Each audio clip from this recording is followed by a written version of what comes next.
Assalamu alaikum, this is Maria Zulfikar welcoming you to the English news from Btv-Chattogram.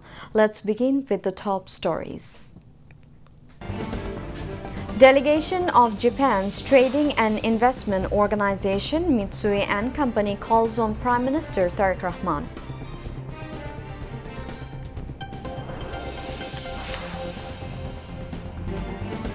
Sohail Rana and his wife Shopna accused in rape and murder case of child Ramisa present their defense arguments tomorrow.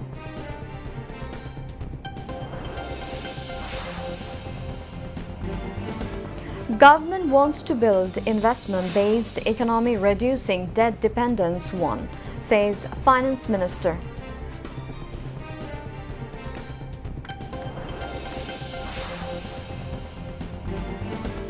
Health screening programs to be launched at grassroots levels to ensure healthcare, says Health Minister.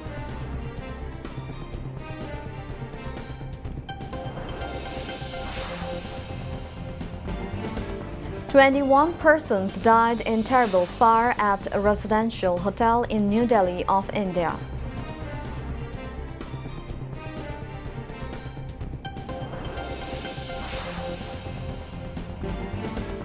And Bangladesh advanced final of SAF Women's Football Championship, beating Nepal by 2-1 goals in Goa of India.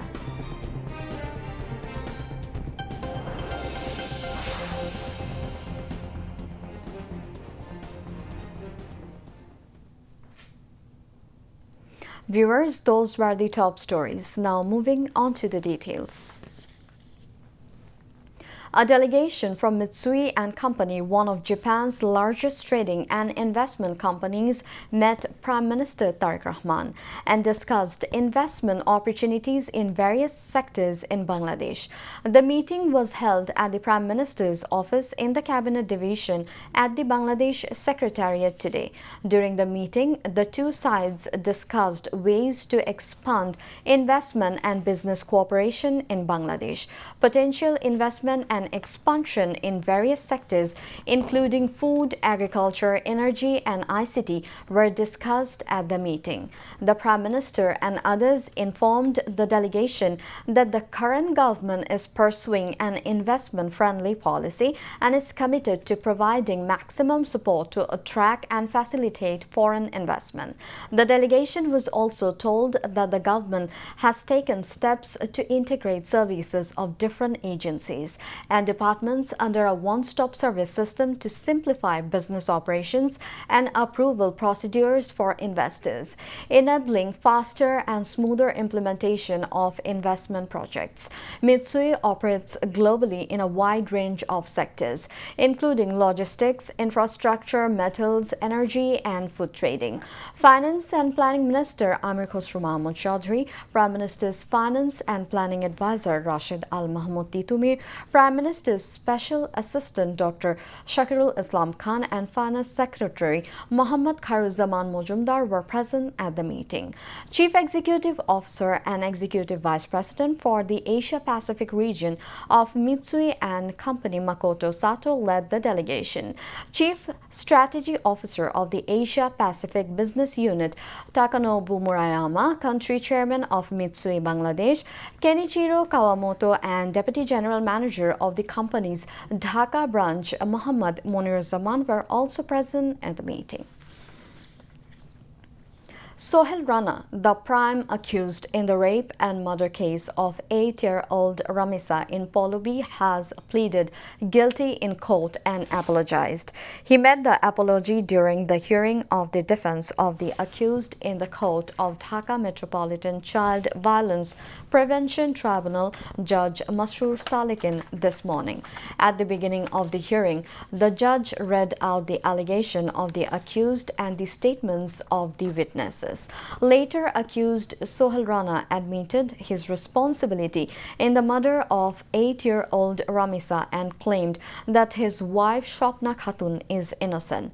In addition, Sohail Rana demanded the punishment of a person named Dollar in the court for the murder of Ramisa. The court set tomorrow for the presentation of arguments by both sides.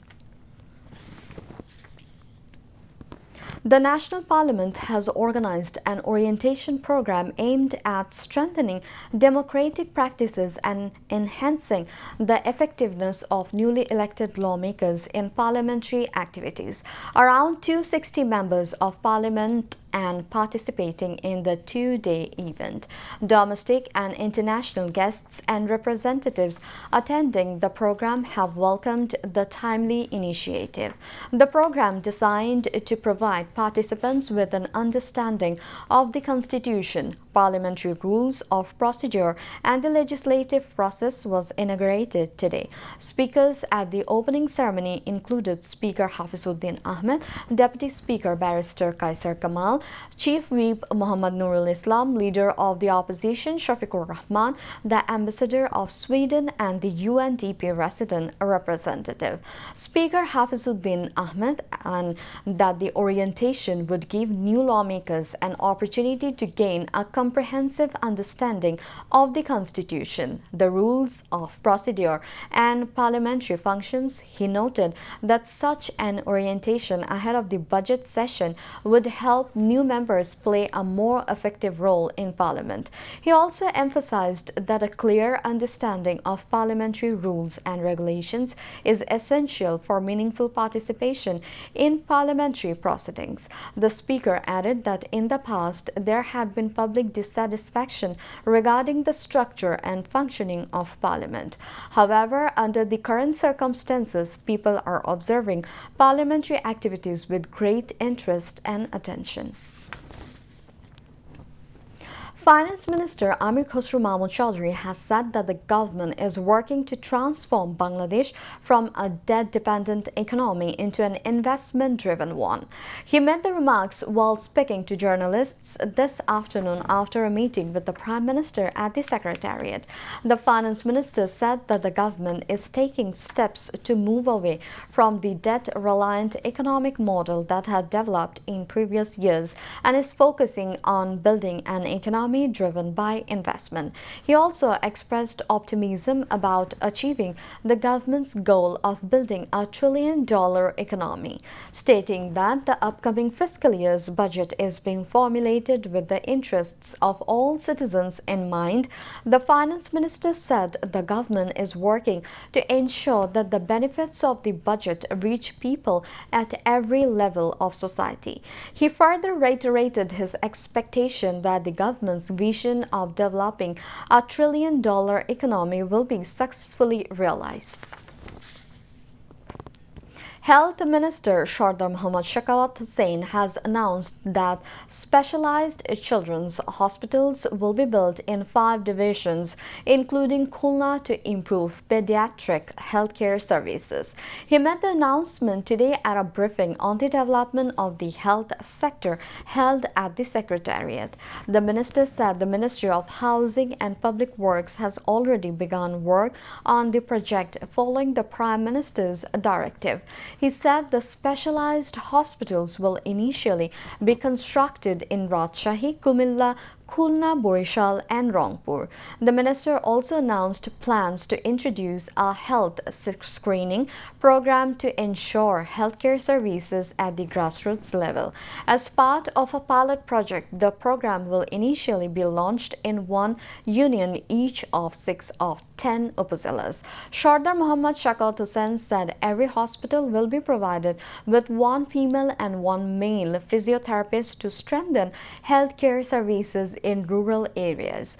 Besides, the minister said the government has decided to upgrade the country's 492 upazila health complexes from 50 beds facilities to 101 beds. Hospital work on the project has already begun under the direction of the Prime Minister, he added. State Minister for Foreign Affairs Shama Obaid has said that the win of Foreign Minister Dr. Khalilur Rahman as President of the 81st session of the United Nations General Assembly is undoubtedly a remarkable milestone for Bangladesh. She made the remarks this morning while briefing journalists at the Ministry of Foreign Affairs. Shama Obaid said that this achievement was made possible due to the visionary leadership of Prime Prime Minister Tariq Rahman and the competence of Foreign Minister Dr. Khalilur Rahman. She also said that not only the United Nations but the entire world has placed trust in Bangladesh. The State Minister also said that the BNP has been successful in diplomacy for the time of Ziaur Rahman to the present day. Now, international news.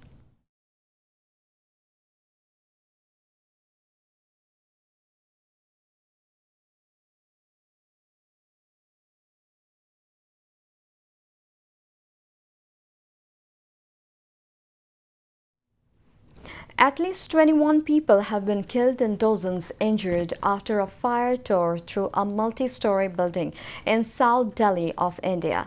Many of the victims were foreigners, including people from South Asian and African countries who had traveled to India for medical treatment or to accompany relatives undergoing care.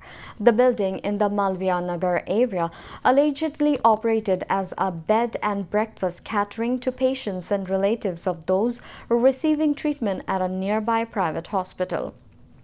More than 40 people were rescued and taken to hospital. It remains unclear how many were inside the building when fire broke out, and the cause is not known yet. The blaze is one of the deadliest in recent years in the Indian capital. Fire officer A.K. Malik said the fire was brought under control quite early and the building was opened up for the police. Delhi Minister Ashish Sood said authorities were investigating whether the building had the necessary permissions to operate as a bed and breakfast facility, adding that those found responsible for any violation would face criminal action. Indian Prime Minister Narendra Modi expressed his condolences and announced compensation of 2 lakh rupees for the families of those killed and 50,000 rupees for those injured. Authorities have not yet released a full list of those killed or formally identified the victims. Local lawmaker Satish Upadhyay said several people in the building were from Bangladesh and other parts of South Asia and had traveled to Delhi for medical treatment. One person has been killed and more than 60 injured in Iranian drone strikes on Kuwait's international airport. The person who was killed in the attack was later identified as an Indian citizen. In a statement, the Indian Foreign Ministry condemned the attack, saying that several other Indian nationals were also injured. Kuwait's Defense Ministry spokesman called Wednesday's attack criminal Iranian aggression, while the Foreign Ministry said diplomatic missions had also been damaged. Iran's Islamic Revolution Guard Corps (IRGC) claimed the attack, saying it was in retaliation for U.S. strikes on an Iranian oil tanker and Qasem Island. Iran also said it targeted U.S. bases in the Gulf. Earlier, U.S. Central Command CENTCOM said that its overnight strikes on Qasem Island in the Strait of Hormuz were in response to attempted attacks by Iran across the Middle East and targeted an Iranian military ground control station. CENTCOM added that Iran had fired 2 missiles at Kuwait and 3 at Bahrain, all of which broke apart or were intercepted.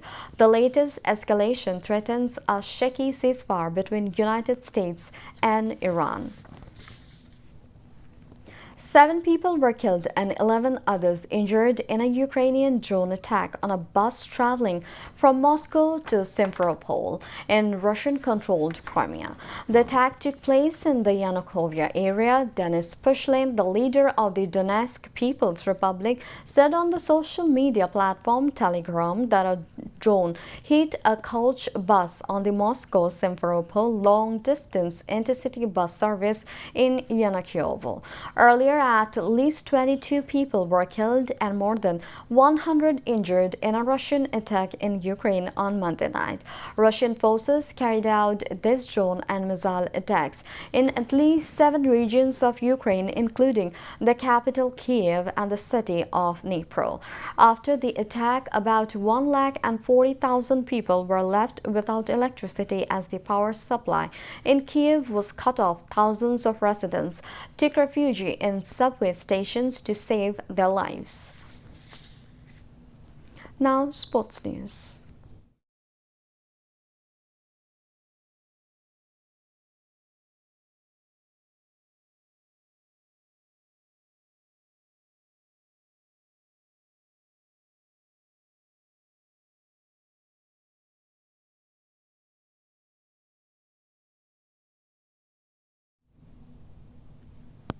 Football. Bangladesh advanced to the final of the SAF Women's Championship after a thrilling 2-1 comeback victory over arch rivals Nepal at the Jawaharlal Nehru Stadium in Goa of India.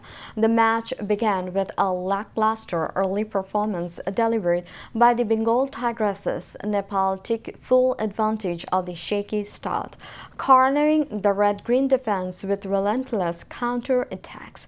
The pressure broke through in the 23rd minute when Geeta Rana put Nepal ahead. However, right before the half-time whistle, Rituparna Chakma altered the momentum by unleashing a spectacular curling Olympic goal directly from a corner kick in the 45th minute, dragging Bangladesh back into the break at a 1-1 deadlock. The second half turned into a fierce neck-and-neck physical battle, just as the high-stakes encounter seemed destined for extra time. Bangladesh found their breakthrough in the 93rd minute. Young forward Sagarika struck a last-gasp match winner